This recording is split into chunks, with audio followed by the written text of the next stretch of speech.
Aduh, temperatur AC di kamar ini sangat panas. Coba saja sedikit lebih sejuk. Saya akan nyaman tinggal di sini.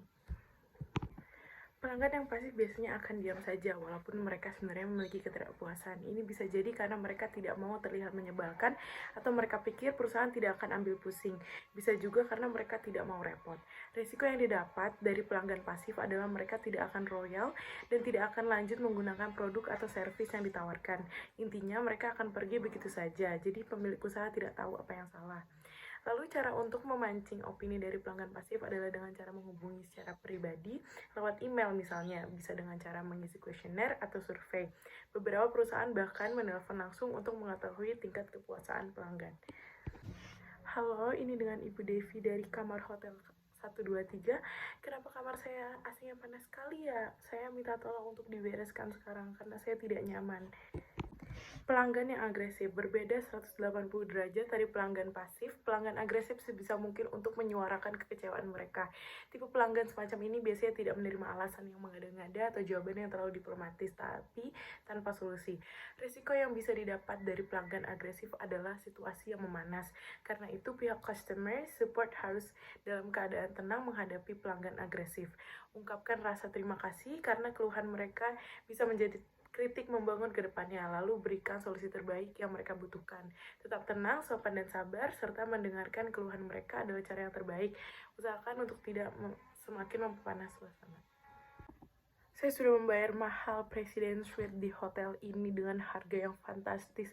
Tapi kenapa di sini hanya disediakan mie gelas?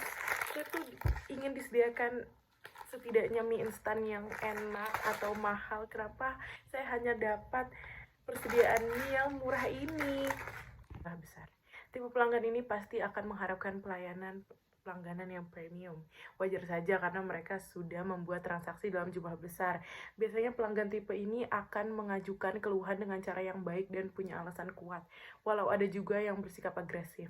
Sama halnya dengan pelanggan agresif, pelanggan dengan pembelian berjumlah besar cenderung tidak menerima alasan yang bertele-tele. Mereka mengharapkan jawaban atau solusi agar masalah bisa cepat terselesaikan. Cara mengatasinya, tim customer support harus mendengarkan keluhan dan mengakui bahwa problem memang ada. Pahami setiap detail dari masalah yang muncul, lalu usahakan untuk terbaik untuk bisa memberi solusi secepat mungkin. Aduh, kamar hotel ini AC-nya panas sekali. Saya akan komplain kepada resepsionis. Halo Mbak, kamar saya sangat panas Mbak. Saya perlu ganti rugi, saya perlu refund 100%. Saya tidak mau rugi karena saya sudah membayar mahal. Pelanggan yang hanya mau ambil untung. Ada saja tipe pelanggan yang hanya mencari-cari kesempatan dalam kesempitan. Kalaupun memang benar terdapat masalah, tapi pelanggan ini sebenarnya tidak mencari solusi atau jawaban. Mereka baru puas kalau sudah mendapat gratisan atau ganti rugi. Intinya mengambil keuntungan dari celah sekecil apapun. Resiko yang bisa didapat dari pelanggan semacam ini adalah mereka bisa mendapat hal yang tidak seharusnya menjadi hak mereka. Perusahaan pun bisa rugi.